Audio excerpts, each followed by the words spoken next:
आई प्रसूती वेदना सहन करत असते आणि बाप मात्र हॉस्पिटलच्या बाहेर, त्या ऑपरेशन थिएटरच्या बाहेर हेरझारा मारत असतो. आईला आत प्रचंड वेदना होत असतात, पण बापाचं सुद्धा काळीज आधी पिळवटून निघालेलं असतं. जन्म झाल्यानंतर तुम्हाला भेटायला येतो, तुम्हाला जवळ घेतो.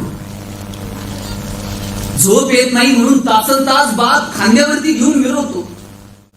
कितीतरी वेळा बाप आपल्याला खांद्यावर घेऊन फिरलाय. कधी मंदिराची घंटा वाजवण्यासाठी, कधी शाळेत जाण्यासाठी. पहिल्यांदा ज्यावेळेस बाप आपल्याला शाळेत घेऊन जातो ना, अलगद हात सोडून देतो, पाणावलेले डोळे पुसतो आणि मागत फिरतो. बाप जेव्हा आपल्याला सायकल चालवायला शिकवतो, बाई नीट हँडल नीट पकड, ब्रेक इथे असतंय, हा चल चल, अलगद सोडून देतो, मागे उभा राहतो ठामपणे तुमचा प्रवास पाहण्यासाठी. किती करतो बाप. पहिल्यांदा तुम्हाला कॉलेजला घेऊन जातो त्यावेळेस अस्वस्थ असतो, पण ती अस्वस्थता तो दाखवत नाही.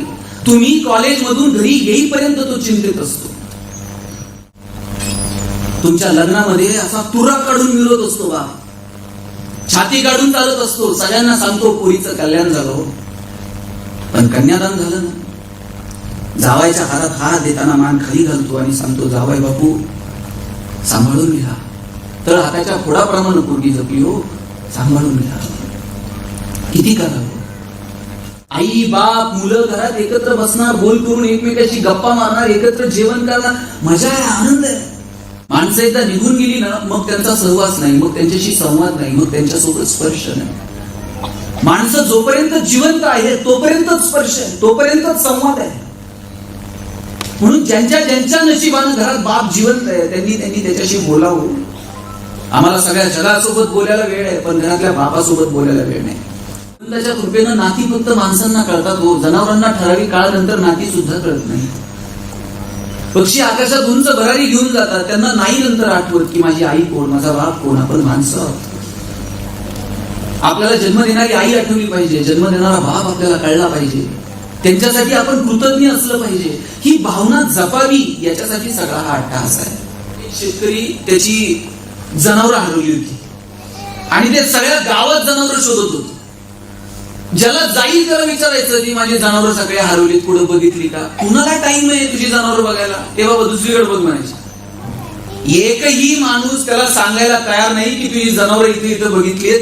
सगळेजण आपल्या आपल्या तंद्रीत आहेत, आपल्या आपल्या टेन्शन मध्ये. शेवटी कंटाळा शोधत शोधत फिरत होता. एका बांधावरती झाडाच्या खाली एक शेतकरी बसलेला होता.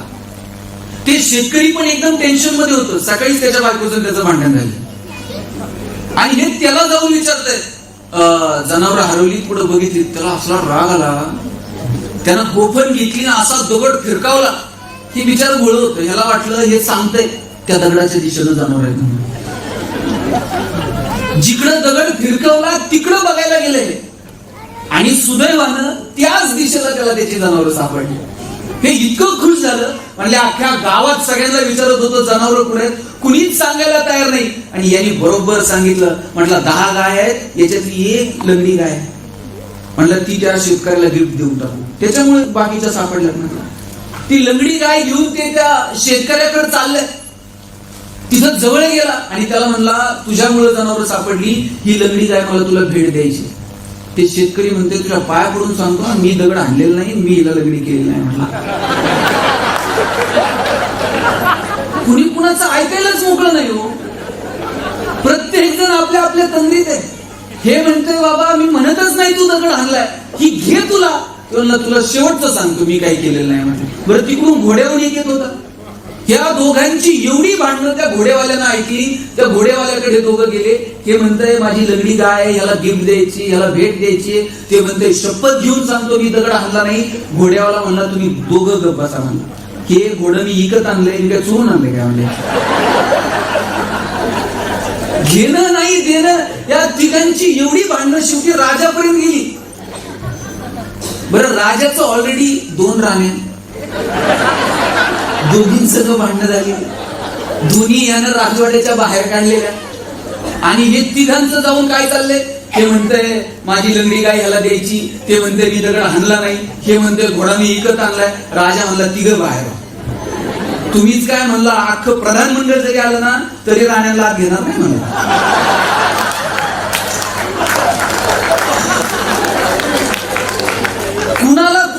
ऐकायला वेळ नाहीच आहे.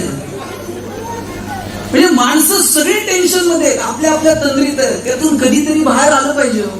गणेश, मी तुझ्या सगळ्या टीमला धन्यवाद देईल की फादर्स डेच्या निमित्ताने किमान ऐकण्यासाठी तुमचा मंच एवढी गर्दी करू शकतो.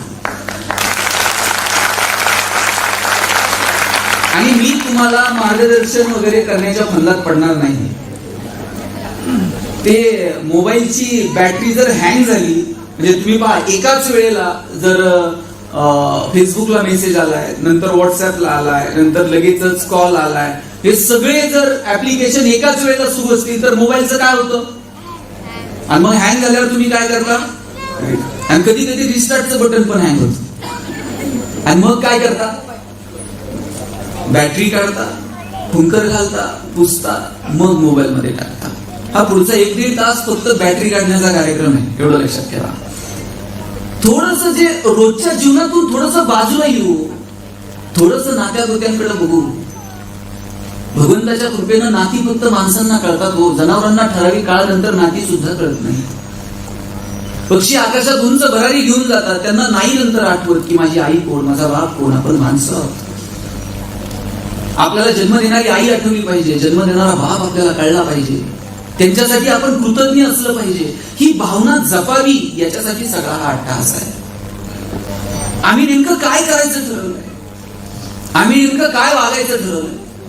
या साधनांच्या धुंदीमध्ये, या साधनं मिळवण्याच्या धुंदीमध्ये नात्यांचा आम्हाला इतका विसर पडत गेला की आम्हाला जन्म दिलेले आई वडील पण आठवू नये. मला एक गंमत सांगतो. एक दूध डेअरी होती. त्या दूध डेअरीमध्ये लोक दूध घ्यायला रांगा लावायचे. आणि एक दिवशी त्या डेअरीवरती राजा आला दूध घ्यायला. राजा दूध घ्यायला आल्यानंतर त्याला विचारलं, बाबा रे, राजाने विचारलं कसं लिटर दूध दिलंय? हा म्हणला 1,00,000 रुपये लिटर दूध आहे म्हटलं. राजा म्हणला, इथं दूध काय दुर्मिळ आहे का? 1,00,000 रुपये लिटर निघतं. ते म्हणला, इथं दूध दुर्मिळ नाही, डेअरीवर राजा दुर्मिळ आहे. राजा कधी यायचं डेअरीवरती? आज आलाय म्हणून 1,00,000 रुपये. साधनं दुर्मिळ नाहीयेत, माणसं दुर्मिळ येतो. गेलेली साधनं परत मिळवता येतील, गेलेला बाप कुठून आणायचा? वर्षश्राद्धाच्या दिवशी, पुण्यस्मरणाच्या दिवशी ब्रह्मदेवाला 2 कोटी रुपयाची एफडी करा आणि सांगा गेलेला बाप 5 मिनिटासाठी जेवायला म्हणून पाठवा. परत नाही भेटता येत. माणसं एकदा निघून गेली ना, मग त्यांचा सहवास नाही, मग त्यांच्याशी संवाद नाही, मग त्यांच्यासोबत स्पर्श नाही. माणसं जोपर्यंत जिवंत आहे तोपर्यंतच स्पर्श आहे, तोपर्यंतच संवाद आहे. म्हणून ज्यांच्या ज्यांच्या नशिबानं घरात बाप जिवंत आहे त्यांनी त्याच्याशी बोलावं. आम्हाला सगळ्या जगासोबत बोलायला वेळ आहे, पण घरातल्या बापासोबत बोलायला वेळ नाही. पेन्शनर बाप दर महिन्याची पेन्शन पोराच्या हातात द्यायचा. यावेळेस बापानं पेन्शन दिली नाही. पोराने विचारलं, बाबा पेन्शन आली नाही का? बाबा म्हटले, पेन्शन आली, पण यावेळेस मी मोबाईल घेतलाय म्हटलं. घरातल्या बापासोबत बोलायला किती वर्ष झाले हो, आपल्या बापासोबत स्पर्श नाहीये, आठवत सुद्धा नाही. आणि स्पर्शाला काय, अहो सकाळी घरातनं बाहेर पडलात ना, 10 सेकंद फक्त खाली वाका. बापाच्या पायाला हात लावायला काही सेकंद लागतात. बाप असा पाठीवर थाप मारतो, पठ्या सुखात राहा. बापाच्या पायावरती फक्त डोकं ठेवून बघा, बाप असा जीव ओवाळून टाकतो, माझं आयुष्य पण तुला लागू दे म्हणतो. काय लागतो? घरातली म्हातारी माणसं या ट्यूबलाईट इतका प्रकाश देत नाही, पण त्यांचं देव घरात निरंजनासारखं तेवत राहणं महत्वाचं असतं. ते विझून गेलं ना, मग त्या लोकांची किंमत कळायला लागते. म्हणून ज्यांच्या नशिबानं घरात म्हातारी माणसं जिवंत आहेत त्यांना जपा. माहेर कुठपर्यंत? जोपर्यंत माहेरात आईबाप आहेत तोपर्यंत. माहेरी गेला, माहेरातला शेवटचा धागा म्हणजे बाप असतो. बाप गेल्यानंतर, आई गेल्यानंतर परत माहेर नाही. भावानं कितीही मोठी हवेली बांधू दे, तुमची बहिणी, तुमचे भाचे तुमचा सगळा आदर सन्मान करतात. तुम्ही आल्या गेलात तर तुमच्यासाठी साडी चोळी घेतात, पण बापाची, आईची उणीव मात्र जाणवत राहते. माहेर तोपर्यंतच आहे जोपर्यंत माहेरात बाप आहे, आई आहे. माहेरावरून तुम्ही जर सासरी यायला निघालात तर तुमच्या बापानं, तुमच्या आईनं कधी तुमची पिशवी रिकामी पाठवली का? 4 शेंगा घालून देईल, 4 वांगे घालून देईल, काय देऊ आणि काय नाही असं होऊन जातं. मला वाटतं कोणत्याही लाभाची अपेक्षा न करता तुमच्यावरती भरभरून प्रेम करणारे या जगात जर कोण आहे ना, तर तुमचा बाप आहे, तुमची आई आहे. प्रत्येकाच्या इथं बसलेल्या सगळ्या महिलांना न चुकता आपल्या बापाचा फोन येत असेल. वडील जर आता रिटायर झालेले असतील आणि रिटायरमेंट नंतर कधीतरी सकाळी पीक अवर मध्ये आपण गडबडीत असतो, कामात असतो आणि सकाळी सकाळी वडिलांचा फोन येतो. आपण गडबडीतच विचारतो, हा बाबा बोला, काय काम? बाबा म्हणतात, काही नाही ग, तू बरी आहेस ना? हा, तेवढंच विचारायचं होतं. खरं तर खूप बोलायचं असतं, पण तुम्ही गडबडीत आहात, तुम्ही कामात आहात. वडील एवढंच विचारतात, पुरी तू बरी आहेस ना? आणि फोन ठेवून देतात. आणि प्रत्येक फोनच्या वेळेला वडिलांचं एक वाक्य असतं जे काही चिरून जातं जर आपण संवेदनशील असू तर. बाप पुरीला सांगत असतो, बाळा मी असेपर्यंत येत जा, जोपर्यंत मी आहे तोपर्यंत येत जा, भेटत जा. मुलगा सून सेवा करतात, त्यात प्रेम असेल, कर्तव्याची भावना असेल. तूही आठवड्यातून एकदा व्हिडिओ कॉल करतेस की, पण तरी सुद्धा मी असेपर्यंत येत जा. किती करतो बाबा? आई बाळण, बाळण या शब्दाचा अर्थच आहे बाळ किंवा अंत. आई प्रसूती वेदना सहन करत असते आणि बाप मात्र हॉस्पिटलच्या बाहेर, त्या ऑपरेशन थिएटरच्या बाहेर हेरझारा मारत असतो. आईला आत प्रचंड वेदना होत असतात, पण बापाचं सुद्धा काळीज आधी पिळवटून निघालेलं असतं. जन्म झाल्यानंतर तुम्हाला भेटायला येतो, तुम्हाला जवळ घेतो. झोप येत नाही म्हणून तासन तास बाप खांद्यावरती घेऊन मिरवतो. कितीतरी वेळा बाप आपल्याला खांद्यावर घेऊन फिरलाय. कधी मंदिराची घंटा वाजवण्यासाठी, कधी शाळेत जाण्यासाठी. पहिल्यांदा ज्यावेळेस बाप आपल्याला शाळेत घेऊन जातो ना, अलगद हात सोडून देतो, पाणावलेले डोळे पुसतो आणि मागं फिरतो. बाप जेव्हा आपल्याला सायकल चालवायला शिकवतो, बाई नीट हँडल नीट पकड, ब्रेक इथे असतंय, हा चल चल, अलगद सोडून देतो, मागे उभा राहतो ठामपणे तुमचा प्रवास पाहण्यासाठी. किती करतो बाप? पहिल्यांदा तुम्हाला कॉलेजला घेऊन जातो त्यावेळेस अस्वस्थ असतो, पण ती अस्वस्थता तो दाखवत नाही. तुम्ही कॉलेज मधून घरी येईपर्यंत तो चिंतित असतो. तुमच्या लग्नामध्ये असा तुरा काढून मिळवत असतो बाप, छाती काढून चालत असतो, सगळ्यांना सांगतो पोरीचं कल्याण झालं.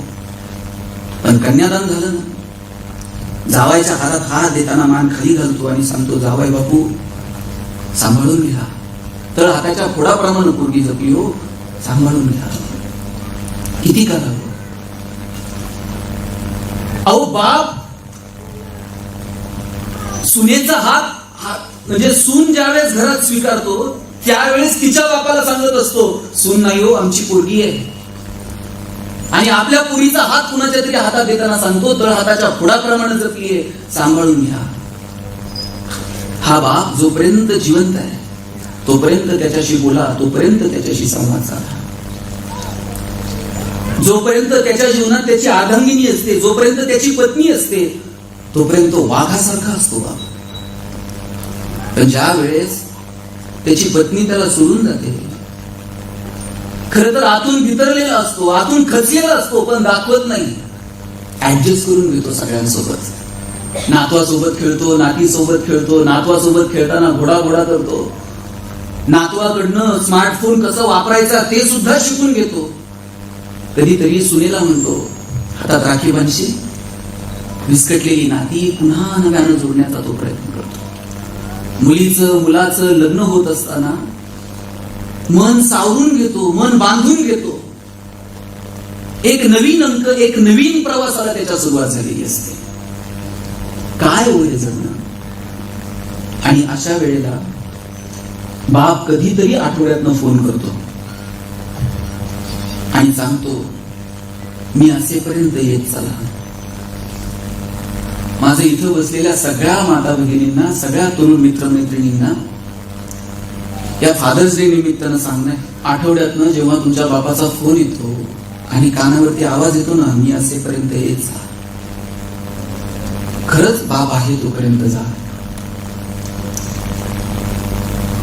नंतर तो तुम्हाला पाहायला मिळणार नाही. तुमच्या असाइनमेंट, तुमच्या मीटिंग, तुमचे अनेक प्रपोजल, बिझनेस, कमिटमेंट हे सगळं बाजूला ठेवा आणि जोपर्यंत बाप आहे तोपर्यंत त्याला भेटा. बाप गेल्यानंतर मुलगी जाते.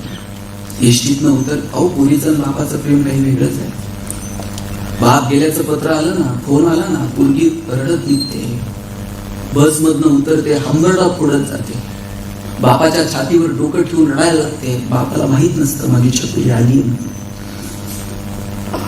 श्वास थांबल्यानंतर कळत नाही माणसं आली, कोण भेटतंय, कोण रडतंय. लक्षात घ्या, नात्यांमध्ये पराक्रम नसतो गाजवायचा, नात्यांमध्ये प्रेम अपेक्षित असतं. भगवान कृष्ण असा करंगळीवरती पर्वत उचलतो, ज्याला करंगळीवरती पर्वत उचलता येतो तो बासरी मात्र 2 हातांनी अशी घट्ट पकडतो. ज्याला करंगळीवरती पर्वत उचलता येतो तो बासरी अशी 2 हातांनी घट्ट का पकडतो? कारण नात्यांमध्ये प्रेम असतं आणि पराक्रम गाजवायचा असतो तो रणांगणात. आपण उलट करतो, नात्यांमध्ये पराक्रम गाजवतो आणि रणांगणात शस्त्र खाली ठेवतो. नात्यांमध्ये कसला पराक्रम आहे? 10 वर्ष झाले वडिलांनी माझ्या लग्नात विरोध केला, 10 वर्ष बापाच्या दारात गेले नाही. तो गेल्यावर तुम्ही जाल, त्याला नाही कळत माझी छकुली आली म्हणून. 10 वर्ष झाले बहिणीशी मी बोललो नाही, ती गेल्यावर तुम्ही साडी चोळी घेऊन जाल, तिला नाही कळत भाऊ आलाय आणि तो रडतोय म्हणून. नात्यांमध्ये पराक्रम नसतो गाजवायचा, नात्यांमध्ये प्रेम अपेक्षित असतं. ते प्रेम आपल्याला नाती जिवंत आहे तोपर्यंत देता येईल का? मला वाटतं याचा विचार करा. लक्षात घ्या, आई आणि बाप ही नुसती नाती नाहीये, त्या भावना आहेत. आई असणं हे निवळ तुमच्या प्रसूती वेदनांशी निगडीत नाहीये. आई असणं हे निवळ तुमच्या स्त्रीत्वाशी निगडीत नाहीये. आई असणं हे जर निवळ तुमच्या प्रसूती वेदनांशी, निवळ तुमच्या स्त्रीत्वाशी निगडीत असतं, 750 वर्ष 21 वर्षाच्या तरुणाला लोक माऊली म्हटले असते. जगातला एकमेव पुरुष आहे ज्ञानोबा, सगळ्या जगाला आई म्हणून हाक मारली हो. म्हणून मला असं वाटतं की आई आणि बाप ही नुसती नाती नाहीये, आई आणि बाप ही भावना आहे. बघा, जग तुम्हाला बाहेर बाळासाहेब म्हणत, घरी गेल्यावर आई काय म्हणते? आई म्हणते बाळू. आई उकार लावते, आई उकाराची भाषा बोलते. ती उकाराची भाषा ज्ञानोबा बोलतात. तो ज्ञानोबा म्हणतात, ऋणू झुणू ऋणू झुणू रे भ्रमरा सांडितो अवगुणू. अवगुण या शब्दाला ज्ञानोबांनी अवगुण म्हणावं, याच्यापेक्षा काय प्रेम असू शकतं? बघा, पोरग कसंही असलं तरी आई काय म्हणते? माझं लेकरू आहे. ते तिकडे दारू पेत जरी असलं ना तरी आई सांगते की नाही पोरग तसं चांगलं हो, संगत वाईट आहे. पोरग मोठं असलं तरी आई सांगते की नाही ते हुशार आहे हो, पण अभ्यास करत नाही. आई रामाची असो नाही तर रावणाची, कंसाची असो नाही तर कृष्णाची, आई कुणाचीही असो ओतप्रोत प्रेम करते. जो जे वांछील तो त्याला हो प्राणीला, ज्याला ज्याला जे जे हवंय ते ते मिळू दे. केवढं मोठेपण आहे मनाचं. माऊलींना उगाच आई म्हटलं नाही, ज्याला ज्याला जे जे पाहिजे ते ते मिळू दे. आपलं एवढं मोठं मन आहे का? एकाला देव प्रसन्न झाला, म्हणला तुला काय मागायचंय ते माग. हे देवाला म्हणला, देवा एक गाडी दे म्हणला मला. देवाला गाडी दिली की, पण तुला एक देईन, पण तुझ्या शेजारच्याला 2 गाड्या देईन म्हणला. हे म्हणला गाडीच नको मला. शेजारच्याला काय संबंध? म्हणला गाडी नको म्हणला, बंगला दे म्हणला. तुला एक बंगला देईन, पण शेजारच्याला 2 द्यावं लागतील. तेव्हा मला गाडी नको बंगला नको. देव म्हणला काही तर माग. त्याने विचार करून सांगितलं, म्हणला देवा एक डोळा जाऊ दे म्हणला माझा. म्हणले का? शेजारच्याचे 2 गेले पाहिजे. ही भावना हो आपली. म्हणजे असं मला नेहमी वाटतं. बघा, आपले ना अडचण काय झाली माहितीये का? आपलं सुख, आपला आनंद आपलं हो. आई बाप मुलं घरात एकत्र बसणार, बोल करून एकमेकाशी गप्पा मारणार, एकत्र जेवण करणार, मजा आहे, आनंद आहे. पण आपली अडचण काय झाली माहितीये का? आपला आनंद हा इतरांच्या क्रियेप्रतिक्रियेवरती अवलंबून आहे. इतर लोक आपल्याविषयी काय विचार करतात त्याच्यावरती आपला आनंद अवलंबून आहे. समजा ताई लाईट गेली, काय करता तुम्ही? ते काळी पेटी लाईट ते नंतर पहिल्यांदा आपण बघतो शेजारच्याचे आहे का, आणि शेजारच्याचे असल्यावर किती वाईट वाटते. बाई आपलीच कशी गेली आणि त्यांची कस काय कोणाच ठाऊ. आणि शेजारच्याची नसल्यावर इतकं बरं वाटतंय सरपंच, असं वाटतंय सगळ्या गावाचीच गेली, 2 दिवस नाही आली तरी जमतंय. म्हणजे दुःख हे सार्वजनिक असलं पाहिजे आणि आनंद आपला आपला असला पाहिजे. पण आईची भावना अशी, जो जे वांछील तो ते लाहो प्राणी जात, ज्याला ज्याला जे जे हवे ते ते मिळू दे. मनाचा हा मोठेपणा ज्ञानोबांमध्ये पाहायला मिळतो आणि म्हणून ज्ञानोबांना आई म्हटलं गेलं. जसं मी म्हटलं की आई असणं हे तुमच्या स्त्रीत्वाशी निगडीत नाही, अगदी तसंच बाप असणं हे सुद्धा तुमच्या निवळ पुरुषत्वाशी निगडीत नाही. घरातला पुरुष गेल्यानंतर कितीतरी स्त्रिया कर्तृत्वानं पुढे उभ्या राहिल्या, आपल्या मुलाला घडवलं. किती उदाहरणं सांगू की ज्यांनी एका आईनं बाप माणूस म्हणून कुटुंबामध्ये काम केलं. लांबचं कशाला मी तुम्हाला अहिल्याबाई होळकरांचं उदाहरण देईन. एक स्त्री, अहिल्याबाई आपल्या चोंडीच्या आहेत, होळकरांच्या घरच्या सून झाल्या, शिंद्यांची पोरगी. आणि होळकरांच्या घरची सून झाल्यानंतर म्हणजे वडिलांनी शिकवलं, मोठं केलं, त्यांच्या वडिलांना मानावं लागेल. अहिल्याबाईंनी शिकलं पाहिजे, त्यांनी शस्त्र जाणलं पाहिजे, त्यांनी शास्त्र जाणलं पाहिजे, त्यांना नीतीशास्त्र कळलं पाहिजे, धर्मशास्त्र कळलं पाहिजे, न्याय व्यवस्था कळली पाहिजे. याच्यासाठी वडिलांनी पुढाकार घेतला आणि आपल्या मुलासाठी हीच मुलगी म्हणून होळकरांनी घरची सून करून घेतलं. अहिल्यादेवी इंदोरला गेल्या.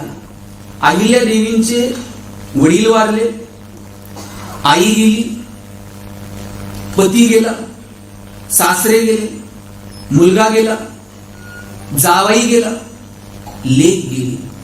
अहिल्यादेवी एकट्याच राहिल्या. आणि एकट्या राहिल्यानंतर राघोबा दादांना वाटलं की इंदोर आपण घेऊ ताब्यात.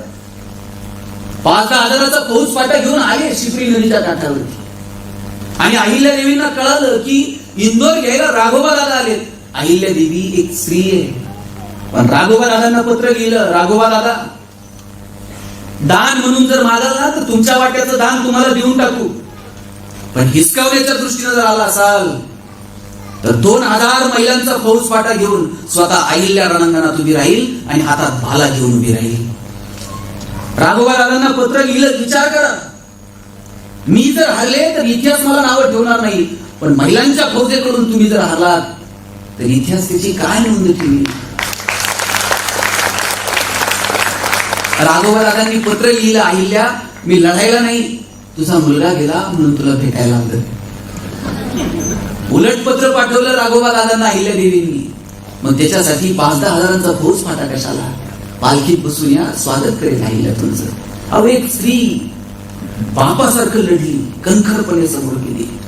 म्हणून मी म्हणतो की आई असणं आणि बाप असणं हे निवळ तुमच्या स्त्रीत्वाशी किंवा पुरुषत्वाशी निगडीत नाही.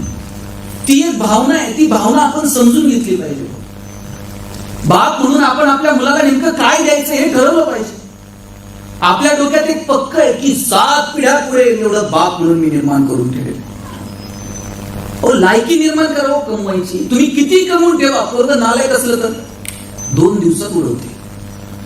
पण तुम्ही जर त्याच्या मनगटात कमवण्याची रग निर्माण केली, लायकी निर्माण केली, लढतंय त्याच्या मार्गावरती, त्याच्या मनगटाच्या जोरावरती कमवत येते. पण बाप म्हणून तो विचार, तो संस्कार आम्हाला येणाऱ्या पिढीला देता येईल का याचा विचार करू. इथं दोनही बाजू आहेत. बाप म्हणून पोराला घडवण्याची मजा घेता आली पाहिजे आणि मुलगा म्हणून बापाला आदर देण्याचं सामर्थ्य स्वतःकडे बाळगता आलं पाहिजे. या दोनही गोष्टी मुलांनी आणि वडिलांनी एकमेकांकडनं समजून घेतल्या पाहिजे. बाप म्हणून आपण जे पेरू मुलांच्या बाबतीत तेच उगवतो. गहू पेरून साहेब ज्वारी उगवते का? आपण सगळी खेड्यापाड्यातली माणसं. बाजरी पेरून हरभरा उगवते का? तुम्ही जे पेरणार आहात तुमच्या मुलांच्या बाबतीत ते उगवत असतात.